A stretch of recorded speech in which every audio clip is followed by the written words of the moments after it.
Thank you, Reggie. We love having you here. Now if we could just learn to clap. I know that's my challenge as an Anglo-Saxon American. We're working on it. I went and got my hair cut yesterday. How do you think? Yes, thank you. And as I was driving up the road toward Hamden, because that's where my gal is, she's the only one I trust. I mean, it's a national treasure. We have to take good care of it, right? But I saw this billboard that made me cringe. Had a big cross on it. And it said, Jesus is the only way to God. Now, yes, Jesus is my way to God, and your way to God, I presume, since you're sitting here in a church. But how presumptuous to say that Jesus is everyone's only way to God. We just discounted billions of people. That's called Christian exclusivism. And for me, it has no place in the religion that claims to follow Jesus. Neither does a level down called Christian inclusivism, where a lot of people sit. It's where we acknowledge other people's faith, but we still believe ours is best. And if they just stay on their path long enough, they will come to ours.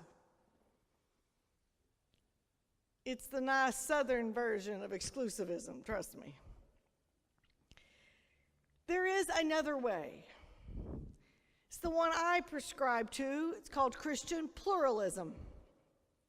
It's where I seek in my life to worship God and to follow Jesus, but I honor that others have their own path, and it is just as honorable as mine. But when Christians proclaim that Jesus is the only way to God, we are not honoring. We are not being respectful. When we clump all Jews into Jesus killers, which is absolutely offensive to me, it's also ignorant of history. Or we clump all Muslims into terrorists, which is also offensive and inaccurate. We're not showing respect. We're not letting justice flow. And you're like, what is the big deal? Can't we just do our own thing, Reverend Sara? And I'm telling you why it's a big deal. Because religious exclusivism kills people.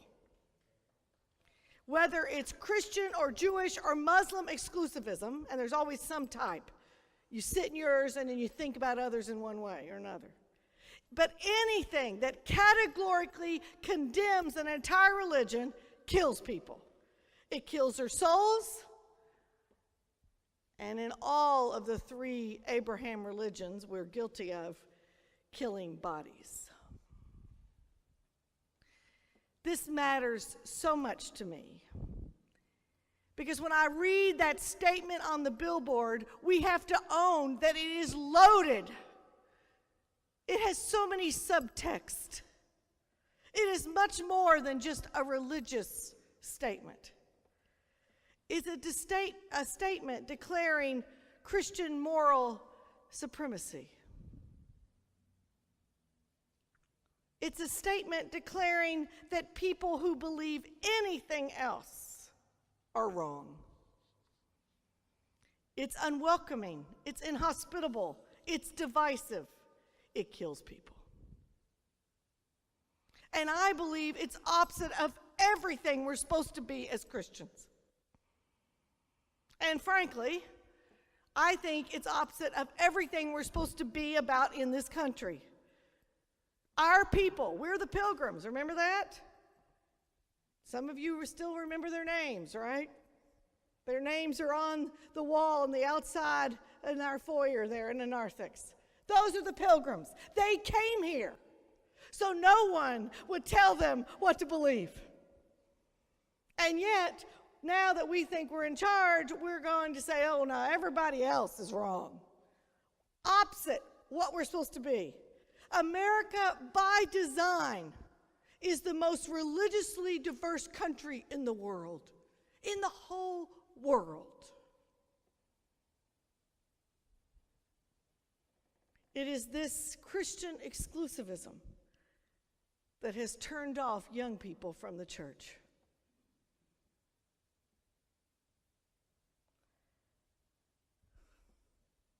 Think how that billboard would feel to our Jewish and Muslim friends. That they think we think that? Oh. I believe it's this type of message that has helped fuel the rift between the children of Abraham. That's why I put that story in today for the kids, but it's not just for the kids. Abraham is considered the father of 3 world religions: Judaism, Christianity, and Islam. And today we heard the scripture version of how that trouble started between the children of Abraham. So you had Sarah and Abraham. They couldn't have children. So as was the custom of the day, which we can debate later, Sarah said, "Take Hagar, my maid, my servant." Okay, then Abraham did that. Okay, I'm going to say Abraham was spineless most of the time, even though he's father of the 3 world religions. He didn't ever speak up. He let Sarah rule the roost. We won't talk about that because the name Sarah means princess. That ought to sum it right up. And I will use that on occasion. But so Abraham had a child with Hagar. Oh, Sarah got jealous. Really? It was your idea, but then you really didn't like it when he followed through on it? He was just a regular old guy, come on. So Hagar was sent away because it was so awful. She was treated, she was abused. It was horrible.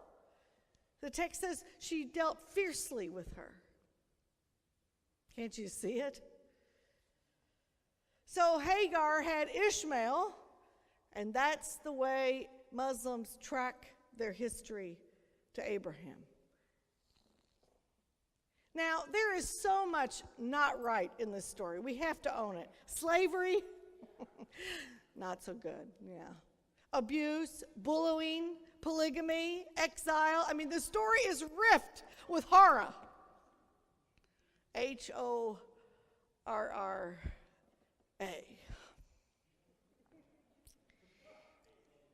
But in the part of the story not read today, we get around to where God says, Abraham and Sarah, I'm going to make of you a great nation. You'll be blessed to be a blessing. That's what we call the Jews. And then, because of Jesus and his Jewish heritage, by extension, Christians are to be a blessing to all the world. But what we don't read today is down the road, Hagar is sent into exile with Ishmael, this child. And God puts a mark to protect them on Ishmael and said, I will make of you a great nation too. And you will be my people.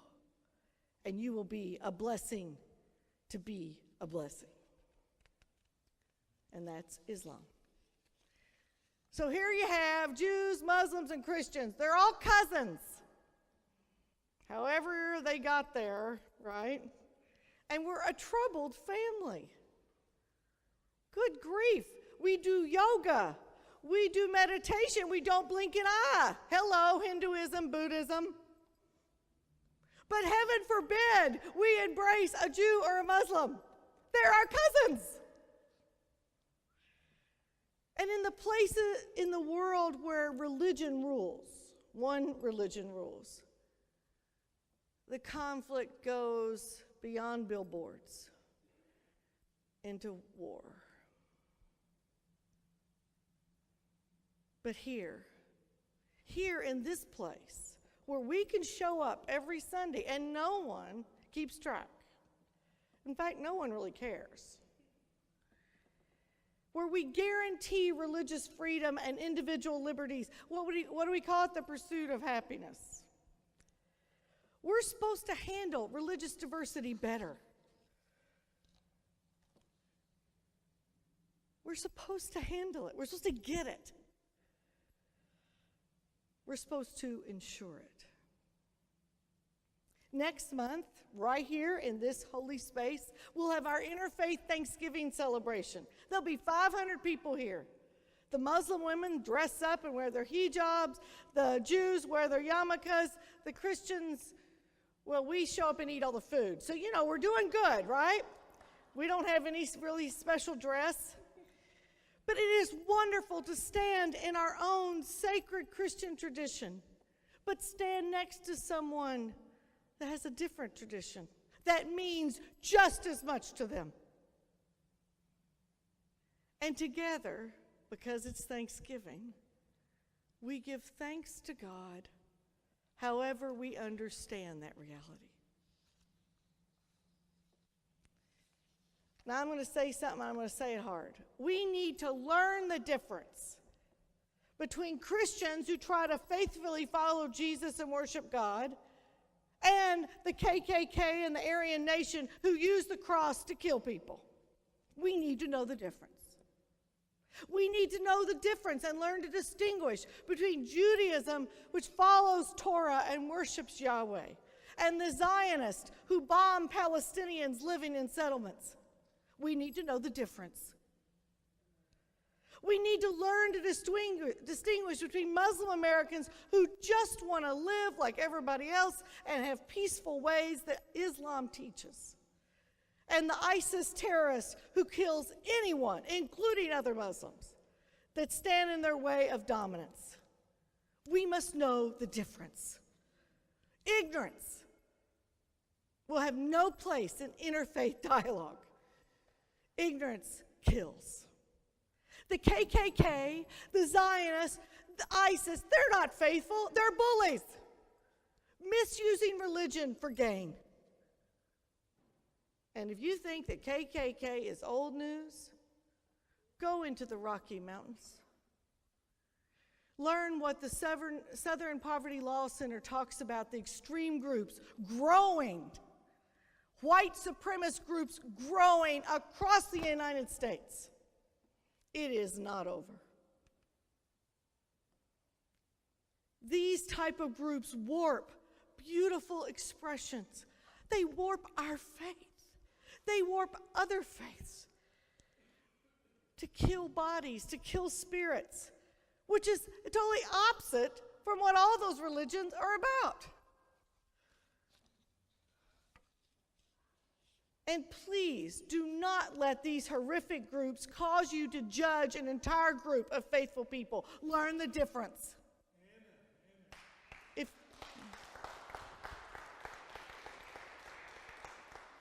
And if you don't know a regular old Torah-toting Jew or a Quran-toting Muslim, then get to know one.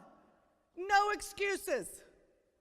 There are plenty. We live in Immigrant Alley right here. Get to know them. Come to our food pantry. They not only come to get groceries, they serve. Don't be threatened by someone who believes differently than you. My faith is not watered down or sacrificed or overcome because I am in relationship with a Jew or a Muslim. Actually, it makes me go deeper because it makes me really discern, why am I a follower of Jesus? I am a better Christian because I know people who believe different than I do. People are so scared they'll sacrifice. No, you might have to figure out why you're a Christian. You've heard my story of my Orthodox Jewish friend Etta Kornman. I wonder where she is today. I knew her in Fort Worth when I was in seminary, and she was an Orthodox Jew. She lived next to the synagogue. She ordered her meat, kosher meat from New York. She didn't even turn on a light switch on the Sabbath. She was so devout. I would never have that kind of discipline. I want to turn on a light switch, I do it. But she followed 633 laws in the Torah. would be a terrible Orthodox Jew. But you know, I learned from her. I learned discipline in my faith. Or my friend Jafar from Iran, who was kicked out when the Shah was deposed. Now, you talk about old history. I'm really dating myself. I was in honors biology lab with Jafar, and I realized he never helped me dissect the fetal pig. And I was like, what's going on? Do your part. I was an 18-year-old upstart from Kentucky. I don't think I'd ever even met anybody other than Baptists. They were different enough. Southern Baptist, Heidi. He was a Muslim from Iran. He was a doctor there, and we made him start his education over. And I'd say, hey, help me with this pig. And he'd go, oh, no, I'm a good Muslim. I don't touch the pig. I was like, well, okay, will you help me then point out the parts? Because I have no idea what I'm doing, okay? And we became fast friends. I learned to eat hamburger pizza. And I learned that at Texas Christian University, he stopped 5 times a day, went to his Volkswagen Bug, and he did his prayers to Mecca every day. If I stopped to pray 5 times a day, you all wouldn't know what hit me. I'd be a better Christian. And then now my students at UB that are from all over the world, we have Muslims from Libya and Saudi Arabia and India. And they have taught me, how to be faithful. And you know, religious pluralism goes the other way too. Many of us are dear friends with Bobby Sussman. And he wrote me after we first started working together, feeding people. He wrote me this note, and he says, you know, I really don't go to synagogue much. So now I call him every Saturday morning at 10 o'clock and said, I'm sorry to bother you while you're at synagogue in prayers. And he goes, you know, I don't go to synagogue. But what he said to me is, you have made me a better Jew. Because he knew me, just like those other people helped me. I helped him. This past Thursday night at our regular Feel the Warmth community supper, this is our soup kitchen. Normally they come in, we hand them a number, which is a little dehumanizing, but it's the only way to do all the control of the numbers. They go through the line, they get a tray, and on the tray is placed whatever we make for them. It's all very good, it's all healthy, but they have no choices. They get a protein and a good starch and a vegetable and a salad bar and fruit and, of course, a little dessert because we're not going that healthy. But what we serve is what they get. Except this past Thursday. Joyce Lehman and Lynn Hudler will tell you that this past week, our regular old nitty-gritty soup kitchen was transformed into an Italian bistro. We had tablecloths and those Chianti bottles with the little control things that Heidi hates, but I love. We had dinner lighting. Dr. John played 1970s and 80s love songs in the background. And we gave each person, as they came in, Joyce and Jessica Lehman would escort them to their seat like a hostess. And then they got a menu when they got to choose between Italian selections. They had a choice. And then they were brought their order.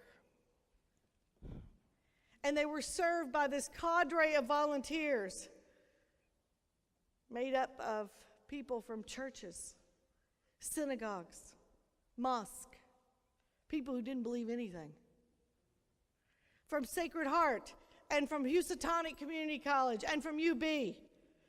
They got to eat on church china, and they had real silverware rather than plastic. That night, the affluent became the servants. The poor became the honored guest at the welcome table. And justice reigned for that moment. But this is what I'm getting at. All those tables were sponsored by names like United Congregational Church, Salisbury Congregational Church, but also B'nai Israel Synagogue, Bridgeport Islamic Community Center. Christian names held the tables like George and Ellen Carter, Pawnee, Mary Jane, Sarah Smith, Russ and Peter, Abby, Lynn Vaughn, Shirley Neighbors. But next to the table, in the next table were Jewish names like Bobby Sussman, Rabbi James Prosnett. And next to them were Muslim names like Ahmed Ibrahim and Mohammed Shabtini.